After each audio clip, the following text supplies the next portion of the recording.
My name is Yvette. I work in the Adult Programs Department along with Pat and Joanna. And we are happy today to have with us a visit from Helen Harrison again, who we're thrilled took the time to come and visit us. Just a few words about Helen. Helen A. Harrison is a former art reviewer and feature writer for the New York Times and visual arts commentator for National Public Radio. An authority on 20th century American art, she is the director of Pollock Krasner House and Study Center in East Hampton. Among her many publications are exhibition catalogs, essays, book chapters, reviews, and articles, and several non-fiction books, including Hampton's Bohemia, 2 Centuries of Artists and Writers on the Beach, which was co-authored with Constance Ayres Denny, and monographs on Larry Rivers and Jackson Pollock. She and her husband, the artist Roy Millstein, live in Sag Harbor, New York. Please welcome Helen A. Harrison. Thank you so much, Yvette, and thank you both, you and Pat, for inviting me and for taking the trouble to put this all together. It is a small group, but that will encourage you, I hope, to chime in whenever you like, and it's lovely to see you here. Thanks for coming. Oh, I should point out, you see the poster over there on the table? There's a QR code on it, and if you have a QR scanner, you scan that code, and that will put you into a lottery to win all 3 books. So if you'd like to do that, it's free. Just scan it and see if you come up a win. So I'm going to start off by saying that this is part of a series. This is number 3. Can you all hear me? Yeah, okay, good. This is number 3 in a series of mysteries based on factual incidents, real characters, combined with fictional incidents and imaginary characters. So it's what I like to call faction. Part fact, part fiction. This one is set at the Art Students League in 1967. The Art Students League, I was really amazed to see when I went to do my research for the book, has changed very little from the time that I was a student there, and I'm going to give away my age. Oh, what happened to my registration card? Where is it? Well, I guess it's not there. Anyway, I was a student there in 1959 and 1961. And when I went back and I saw how much it had remained the same, I was kind of heartened. You know, so much in New York City changes and goes out of all imagination. And it's just wonderful to see a place that has survived and stood the test of time. Of course, they now have they've sold the air rights to the building, and they have a gigantic monstrosity going up around it. But that has given them financial security. So I really can't complain. And when you step through the doors, you definitely are stepping back in time. The guy I killed in this murder mystery is Thomas Hart Benton. Now, Benton was a teacher there from 1926 until 1935, when he left to go to the Kansas City Art Institute. He was a native of Kansas, actually Missouri, but he was a very larger-than-life character. And in the book, he is the most fully developed character because he really was very controversial, even during his lifetime, very contentious. He was an aspiring muralist in the 1920s, and he created a series called the American Historical Epic, which he hoped to get a commission to paint as murals for a public building. And one of them was called Retribution. It was all about Native American the white settlement, exploration, the whole American epic, and he wanted to get some public agency to commission it, which they never did. But the panel still exists. This one is in the, I believe it's in the Kansas City Art Institute, but its theme, which is the murder of white settlers by the indigenous population, is kind of sets the tone for the murder of Benton himself, which, by the way, did not happen. He was not not killed at the Art Students League in 1967. He died in his own studio in Kansas City in 1975, putting the finishing touches on a mural, which is now in the Country Music Hall of Fame. But he lived into his 80s, so his murder was just something that I made up. These are some examples of some of the murals he did, and he was the first artist to be on the cover of Time magazine, 1934, and it was a self-portrait, as you can see. Benton, although he was a small man, probably about my height, he had a tremendous ego, and he attracted acolytes and followers and students, including Jackson Pollock and Pollock's eldest brother, Charles, who were both students of Benton. And if you look right here, that figure of the steel worker, that figure was posed by Pollock. He was an 18-year-old student of Benton when he did those murals in the New School for Social Research. They have been removed from their location, and they are now in the Metropolitan Museum of Art. The Whitney Museum murals are up at the New Britain Museum of American Art. They were also removed from the Whitney's original building. And the Century of Progress murals, I believe, are in the Indiana State Capitol. Another larger-than-life character who figures in this story is Andy Warhol.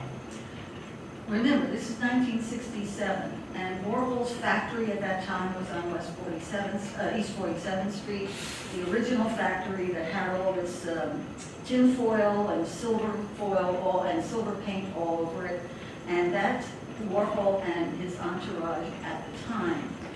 They are the antithesis of Benton in the sense that their populism, which Benton was, of course, if you're familiar with his work, you know that he was promoting the American scene and painting subject matter from American life for a popular audience. He said he would rather have his paintings hanging in the local bar than in the Whitney Museum. But Warhol, of course, his art was pop art, based on popular culture, popular imagery. But as far as Benton was concerned, it was a travesty of his populism. So the two of them are very much at loggerheads in this story, as are the Vietnam War resistors. Benton was very pro-war. He actually was expelled from the American Academy for disagreeing with the president of the Academy about our involvement in Vietnam. The Academy president, Louis Mumford, was very anti-war, and they had a big spat about it in public, and Benton resigned in a huff. But a couple of years later, according to my book, and in reality, he was reinstated over Mumford's objections. So Mumford is also somebody who's carrying a grudge against Benton. So I had to bring in, plenty of people who wanted Benton dead. Otherwise, there wouldn't be much of a plot. Right? Well, the Vietnam War Resistors League was one of the most active organizations, not only protesting the war, but also helping draft resistors leave the country. And that is part of the story. One of the people who is suspected of Benton's murder is actually a student at the League, a fictional character, who gets drafted and skips town. So that, of course, makes him look even more guilty, although naturally, if you didn't want to go serve in Vietnam, you would find a way to get away. But the timing, of course, is unfortunate because it makes it look like he's guilty. And he had reason to resent Benton and to also, have a grudge against him. So these are some of the real locales that are in the book.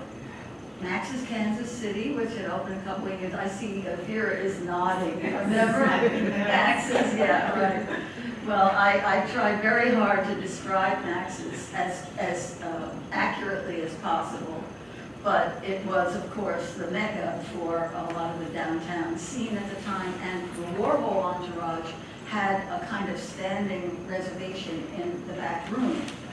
And this was a place that was lighted up by Dan Flavin fluorescent light sculpture that was bright red, So there was always this red glow in the back room.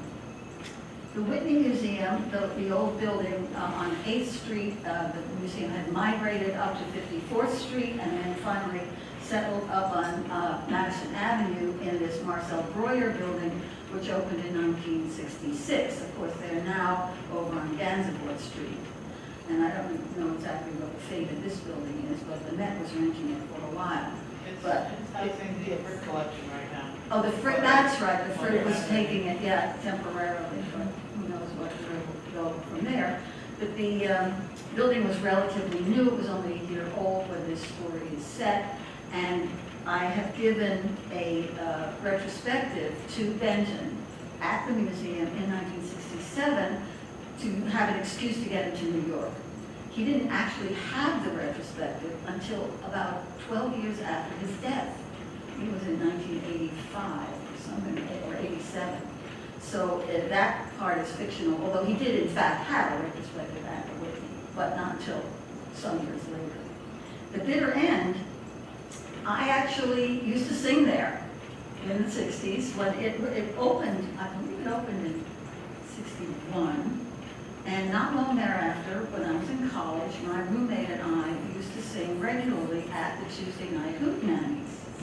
And we met, all the folk singers of the period, and it was just a wonderful venue for young, aspiring performers. I mean, we never went anywhere, but it was just a great scene, and so I couldn't resist throwing it in. And it's someplace where Benton, of course, would have gone because he was interested in folk music. So it kind of tied in nicely with the whole scene of the period.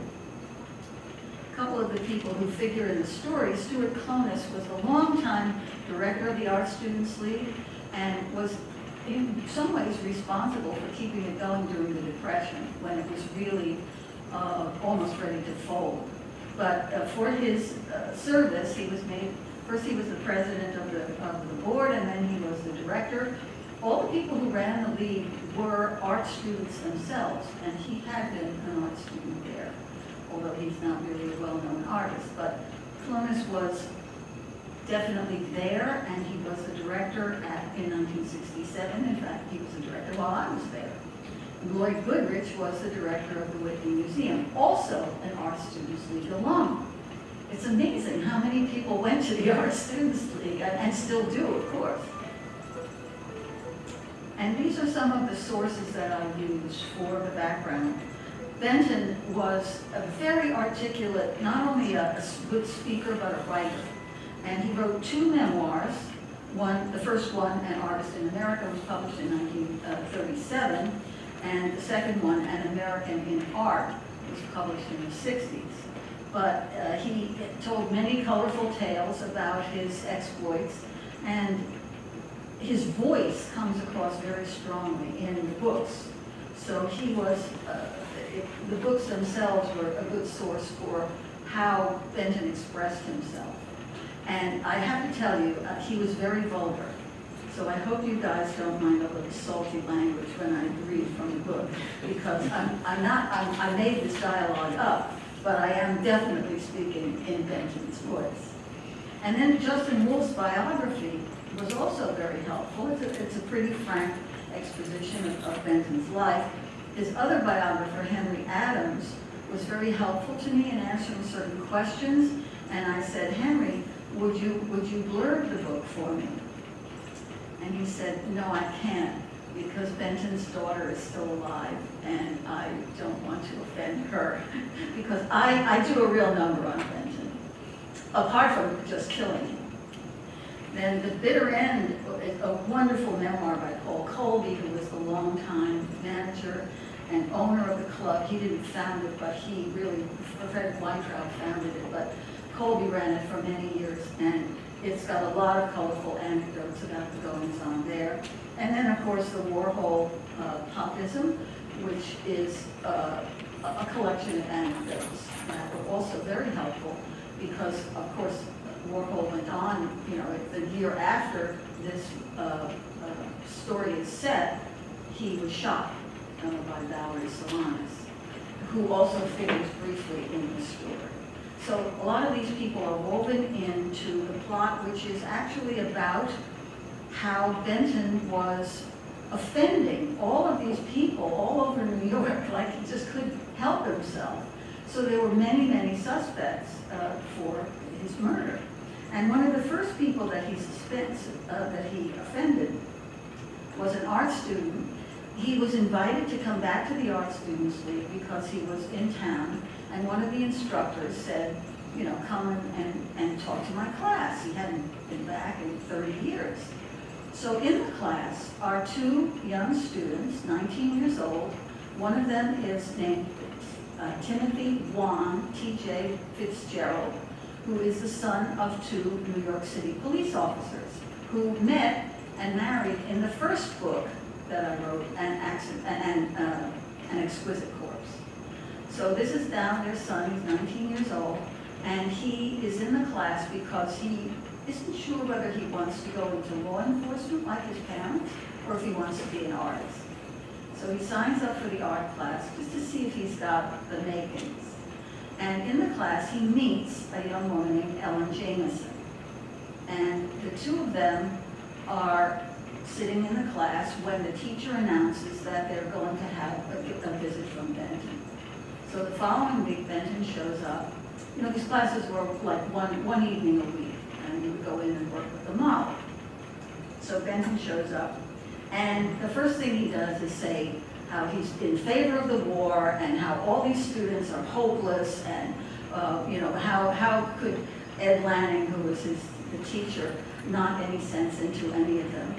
And then he says, you know, I was at the American Academy, and Mumford is out and I'm back in, so he's bragging about that. And then he says, anyway, says Benton, striding toward the center of the room, his heavy boots resounding on the bare wood floor, I'm not here to talk politics, don't want to get riled up. Truth is, I'm feeling nostalgic. Ain't been back to this drafty old barn in decades. It's over 30 years since I packed up and put New York behind me with no regrets. But me and the boys, we had some great times here. Yes, sir, great times in and out of class. His gaze softened for a moment as he reflected. The bluster returned quickly. Speaking of class, let's see if Ed has managed to knock any of his wisdom into you. He approached one of the painters, a man in his late 20s, whose canvas was well advanced. Too flat, he barked. Gesturing at Wally, that's the model, he continued, that fellow is made of three-dimensional flesh and blood, solid muscle and bone. You've turned him into a paper cutout. The painter, who was no novice, defended his approach. I wasn't aiming for a literal depiction, Mr. Benton. I'm interested in the relational planes, the intersecting forms, the... Bullshit, roared Benton. You sound like a fucking cubist. I got that nonsense out of my system before you were sucking your mother's tit. Warmed over Parisian modernism is a dead end, totally irrelevant. It's empty. It has no meaning or purpose beyond aesthetics.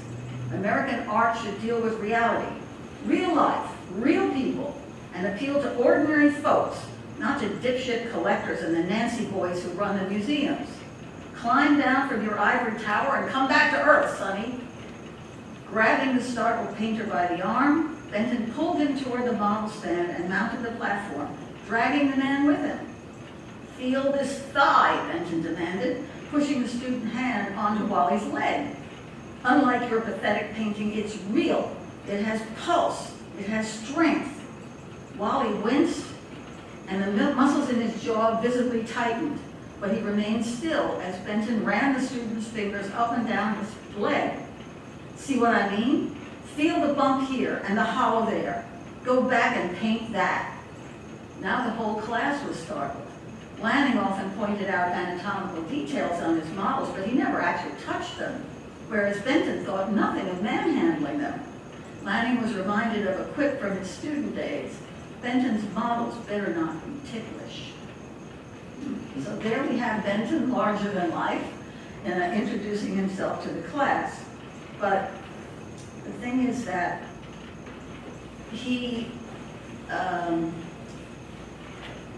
he's hanging around the league for a couple of weeks because he's there before the exhibition at the Whitney opens. So he's got a lot of time on his hands. So he keeps coming into the league and butting in on the classes and just making a bit of a nuisance of himself. So, you know, there are people who would say, well, he kind of had it coming. So when he's discovered up in Studio 9, he is in the classroom of a guy named Ray Brienne, who is a real teacher at the Art Students League.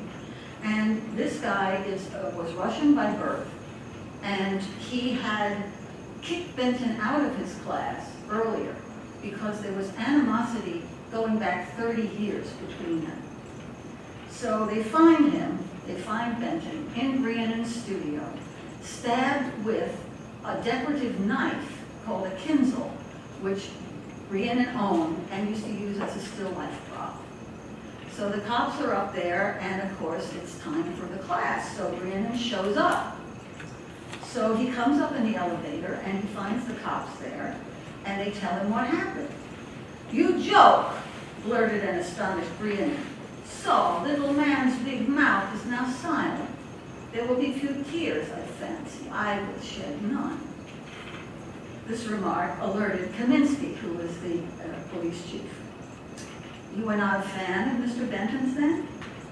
Disregarding the consequences, Brienne began to elaborate on his grievances against the late artist, which dated back 3 decades. And this is a true story, except that Benton was not involved. In 1934, he said he was living in Chicago, where his family had emigrated from Russia after the revolution. With the economy in the dumps, there were few prospects for a young artist. He had just turned 25 and was not long out of art school, but the New Deal had come to the rescue. The Public Works of Art Project, a federal government employment program, hired him to paint a mural in the library of the Skokie School in Winnetka. Inspired by the Mexican muralists and flushed with youthful enthusiasm, he chose the idealistic theme, "Give us the unity of men and we shall build a new world." At the north end of the 40-foot composition, which pictured cooperative industrial and agricultural labor, was a section called the Unity of the Races, showing 3 men embracing, described by Brienne as a Caucasian worker in overalls, flanked by a Negro and an Oriental. The subject matter, which had been approved by the school board and the art project staff, reflected the Roosevelt administration's aim of commissioning optimistic public artworks to counter the national malaise. The program also kept artists off the relief rolls by giving them something productive to do. Briennen's work was almost finished when Thomas Hart Benton showed up at Skokie School. Thanks to the nationwide publicity generated by his latest mural, a sweeping historical panorama for the State of Indiana Pavilion at the Chicago Century of Progress Exposition, where he was holding court, he was the most famous artist in the country. Thinking his populist views would make him sympathetic and willing to lend his endorsement to the cause, the Regional Art Project Administration invited him on a tour of the public works they were sponsoring. Benton took one look at Briennen's mural and pronounced it aesthetically derivative and politically socialistic, suggesting that the Russian-born artist was foisting communist propaganda on innocent school children. As he was later told, Benton turned the school board against the painting. What they had once considered uplifting and inspirational was now deemed, quote, sinister and threatening, unquote.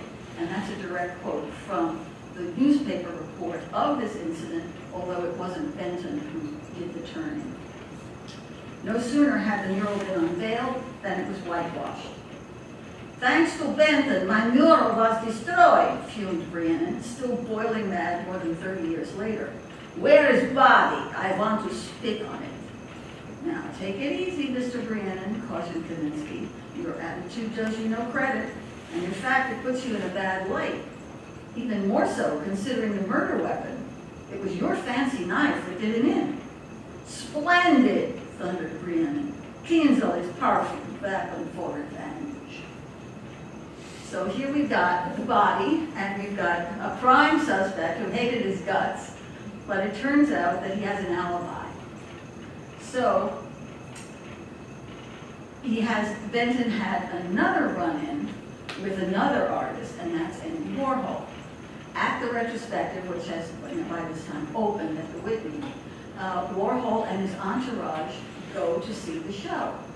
And Benton, just like he went to the League and just kind of did his impromptu critiques, he would go to the Whitney and do impromptu gallery talks, which were very entertaining. Of course, he knew how to hold an audience. But at a certain point, the Warhol entourage shows up and starts kind of interrupting him. So this is Lloyd Goodrich telling this story to Stuart Clonus, because they're thinking like, the police want them to report any sort of incident that might lead in a certain direction. And so Goodrich says, we had an incident that happened at the museum a couple weeks ago. Tom was giving a gallery talk. He came in several times and did impromptu tours for whoever happened to be in the exhibition, and he always attracted a crowd. Very entertaining commentaries they were too. But one day, who should show up but Andy Warhol and his crew? I'm sure it was a coincidence. Tom couldn't possibly have invited them, because no sooner did he recognize Andy than he started insulting him in the grossest terms. I got the story in graphic detail from one of the guards. Please pardon my language, Stuart. Pardon my language, folks. But according to the guard, he called Andy a simpering queer and ordered him and his, pardon me again, bunch of buttfuckers and dope addicts out of the building. Of course, they laughed at him. Andy actually cracked a smile, and that made Tom even madder. He practically started a fist fight in the gallery, and the guards had to break it up. I calmed him down, but not before he started raving about how this Pittsburgh parvenu had hijacked pop art and was using it for money-making purposes. Clonus was taken aback. Good God, Lloyd, it sounds like the man was out of control. I know the exhibition put a lot of pressure on him, and of course the largely negative reviews didn't help, although the coverage seems to have stimulated attendance. He must have been threatened by anyone who would challenge his position. Did the Warhol crowd do anything to provoke him? On the contrary, that's what's so curious. Andy was very respectful. You know how he can be sort of gee whiz about things, and you do wonder if he's sincere or if it's just some sort of ironic act. But on the face of it, he was being complimentary. The guard told me Andy didn't know at first that Tom was in the gallery. He went over to one of the paintings and said something like, "Oh gosh, isn't that beautiful? Look at the pretty colors. Aren't the flowers pretty?" He had his flock around him, and they do attract attention. So they were distracting people from Tom's monologue. Tom told them to pipe down, and that's when he recognized Andy, and it went downhill from there. So you could see that, we had no lack of suspects, and some of the incidents that I described where the police are trying to track down some of these suspects. But the real, the singular suspect, the art student, the reason that he ran and had a run-in with Tom was because he got drafted, as I mentioned, and he was gay. So although he had hidden this from the draft board, and of course many people did, they didn't necessarily admit to being homosexual when they got their induction notices, but he was going to flee. So he had gone into the Art Students League cafeteria and told his friends that he had his draft card with him and he burned it in an ashtray on the table. And Benton was in the room. So Benton tells him, that he's a pansy and that he's a draft dodger and he should be locked up. And actually it was a felony to do that. So then they almost come to blows. So then, of course, the guy disappears. And they think, oh, well, he skipped because he was the one who knifed Benton. So then, of course, the police have to try to find him, and all of these other suspects have to be investigated. Rhiannon's alibi turns out to be not particularly airtight. So throughout all of this, the investigation is going in all these different directions. But T.J. Fitzgerald and Ellen Jamieson, who by now are a couple, decide that Bill, their friend, is innocent, so they're going to try and solve the problem, solve the mystery themselves, and find the killer, which in the end they do. but I'm not gonna get that. Please don't. Oh, no, you gotta read on, read on. So that's kind of it. I'm really grateful to you guys for coming by. Does anyone have any questions or comments? Vera? You hinted at something like that when you said that the surviving niece or whatever. Oh, Benton's daughter. Benton's daughter was still here, and therefore, the endorsement didn't happen. Did you run into any other personal conflicts with people related to the characters you're describing? No, and technically you cannot libel the dead. So if and of course, not that Benton actually said these sentences that I wrote, but he was perfectly capable of doing it. He was known as an extremely vulgar person, and he also was very confrontational. So the personality traits are correct, but even if Jessie Benton objected to what I wrote, she would not have any legal recourse. However, I didn't want to falsify any of the people, of the real dead people I wrote about. And in fact, the first book, The Exquisite Corpse, I was very delighted when one of the reviewers on Amazon said, I was only just born when this story is set, which is 1943, but later in life I knew some of these people, and I felt that they would have said what you named said. So that to me was a real endorsement, because that made it ring true. She felt that it rang true. Yes? Did Benton ever really have anything to do with Warhol? Not as far as I know. He did not come to New York much. He did occasionally come to New York.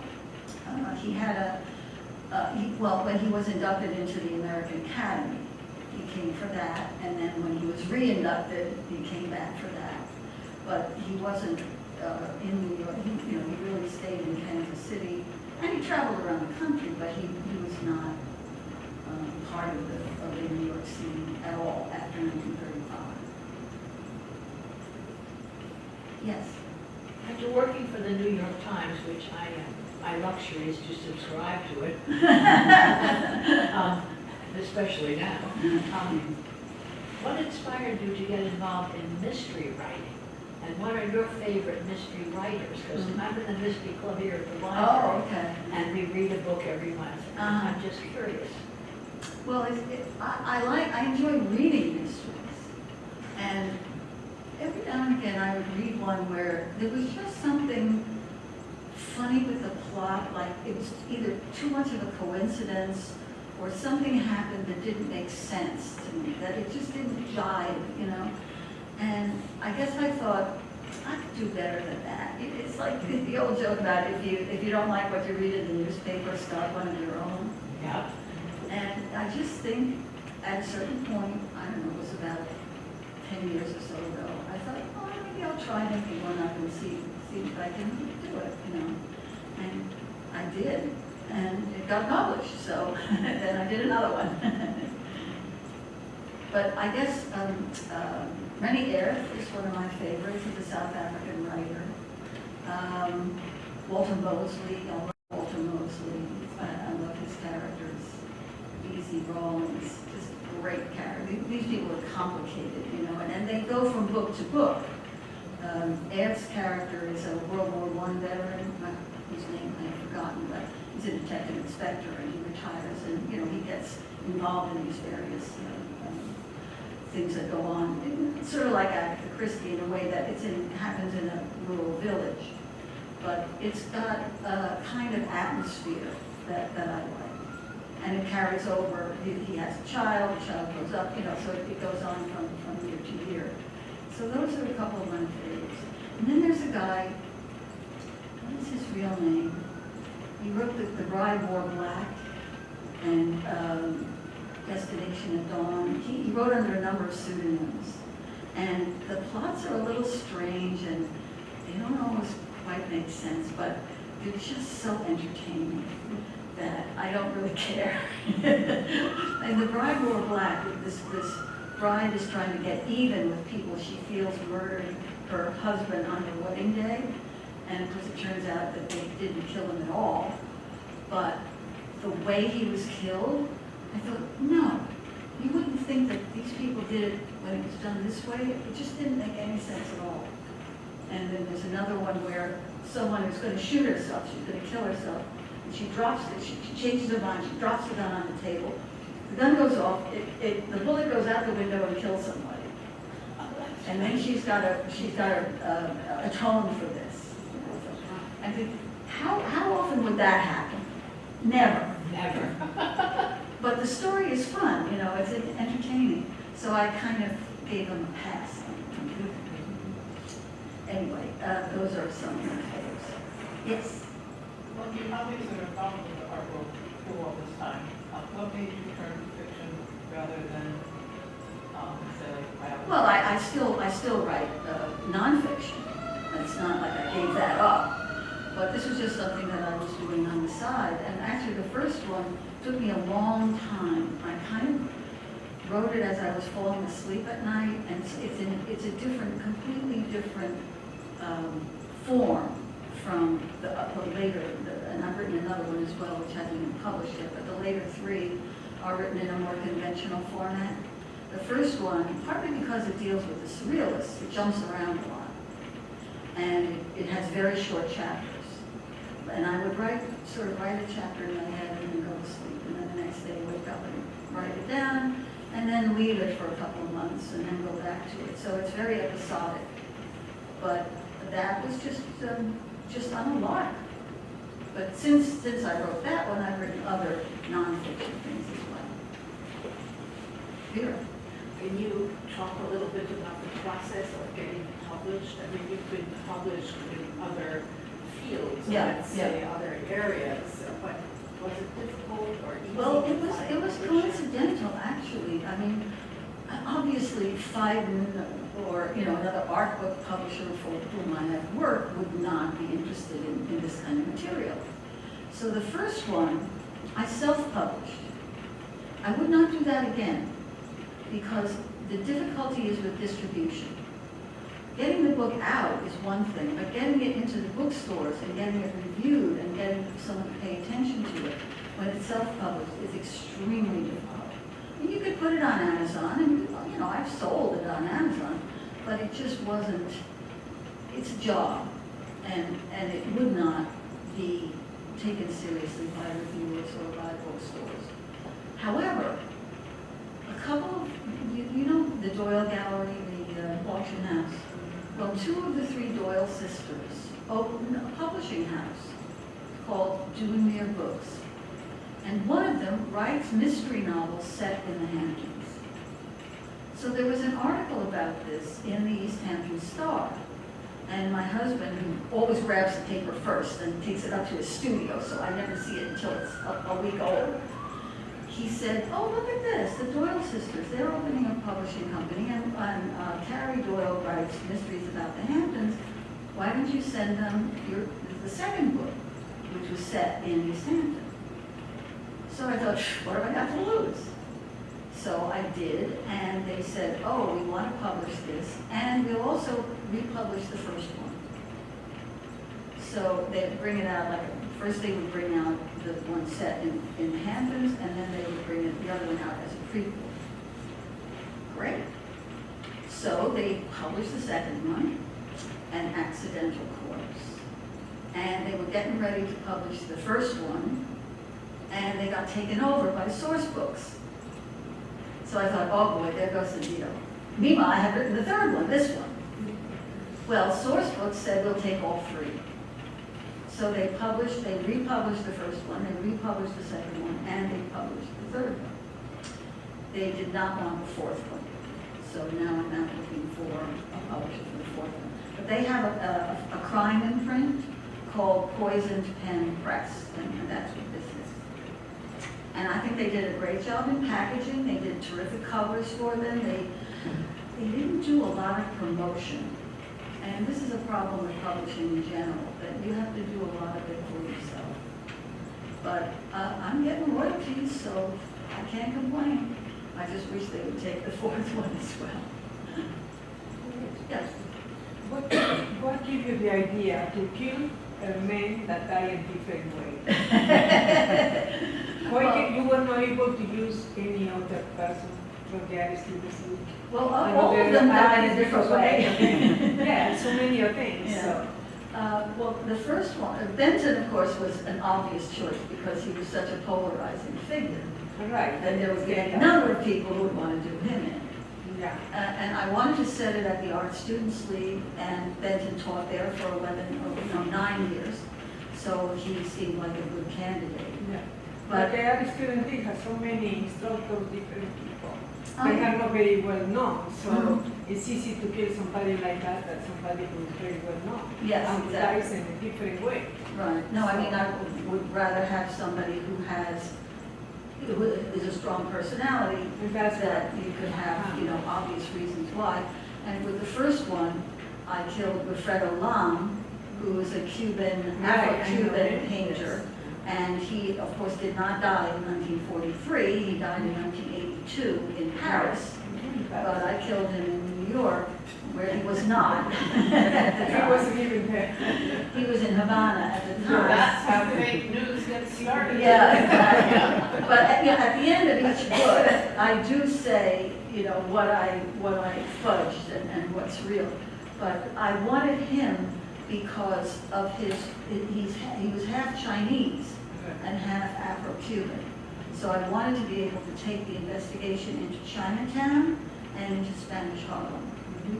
So that gave me, a nicely bifurcated investigation and brought in all kinds of nefarious characters who interacted with the police.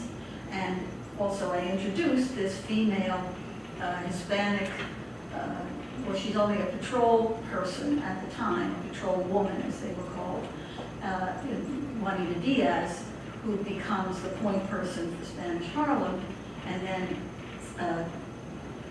Brian Francis Xavier Fitzgerald, the typical Irish cop in the 6th precinct. He is the Greenwich Village and Chinatown liaison. So the two of them meet, they fall in love, and at the end of the book, they're planning their wedding. In book 2, they've been married for a few years and they have an 8-year-old son. So they're in East Hampton on vacation and they get involved in what at first appears to be an accidental death, but winds up being a killing. Whether it's a murder, is to be determined, but that person, Edith Metzger, actually did die on the night in question.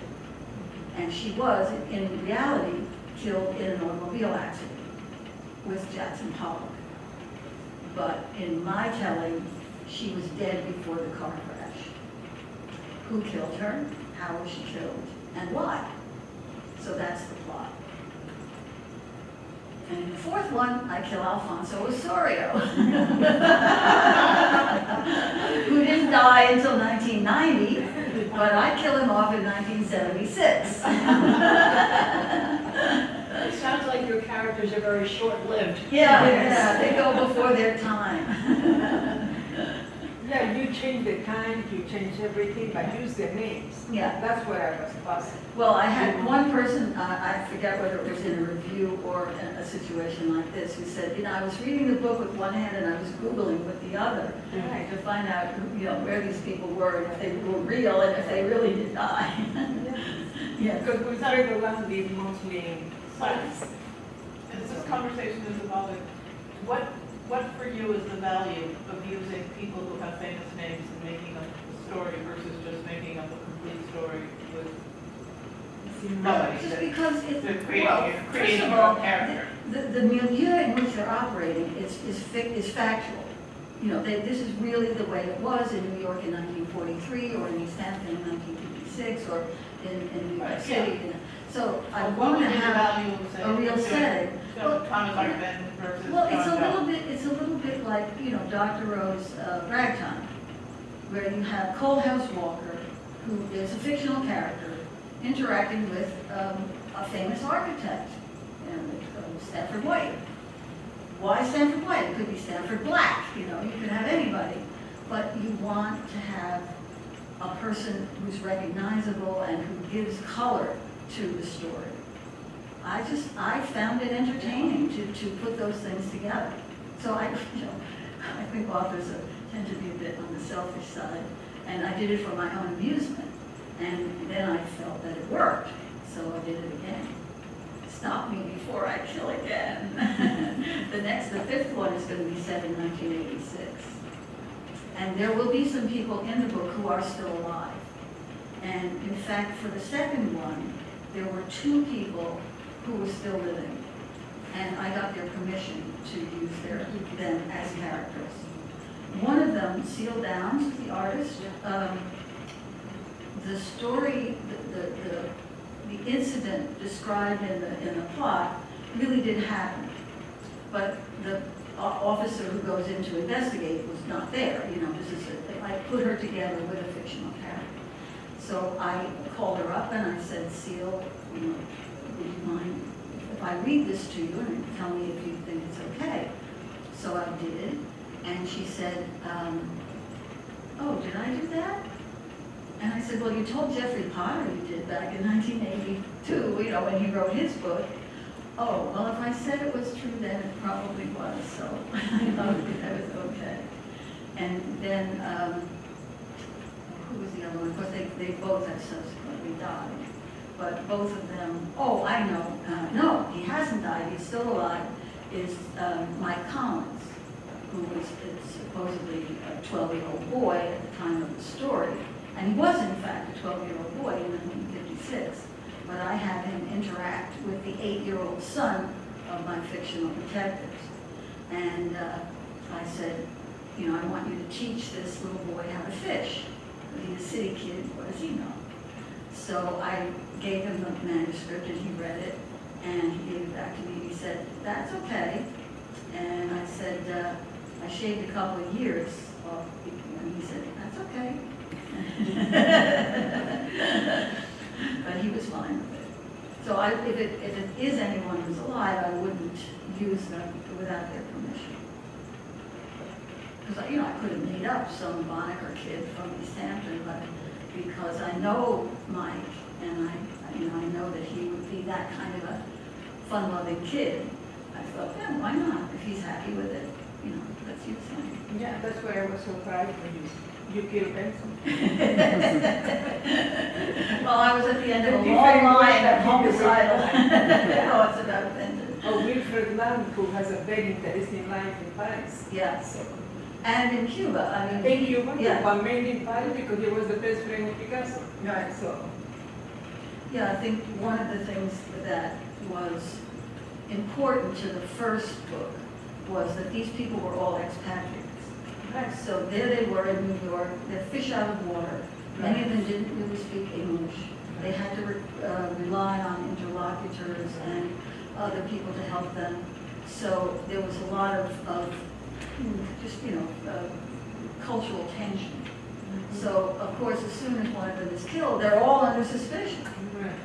Because they're foreigners, and he was black, So there's all this kind of subterranean animosity going on. And then we've got this Hispanic woman who's investigating. So, where is she coming from? Spanish Harlem, that's very exotic. And so the cops downtown don't know what to make of it. And she's female on top of it. So, and then we bring in a little Santeria, we bring in the Tongs in Chinatown. So there's a lot of cultural mix and match going on. And that was just fun to write. Do you think you invented a new genre? Oh, no, this is historical fiction is an old genre.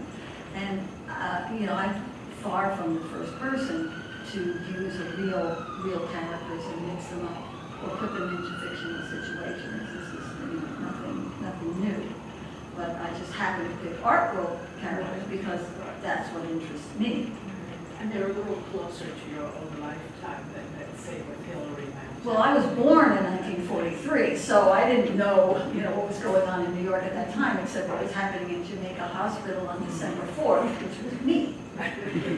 But 1956, I was 12, and although I wasn't out in East Hampton, one of the things I did to be sure that I got that setting right, and we're not just talking about East Hampton Village, we're talking about the Springs, which is where the Bonners live. And I wanted to be sure that I had their voice correctly.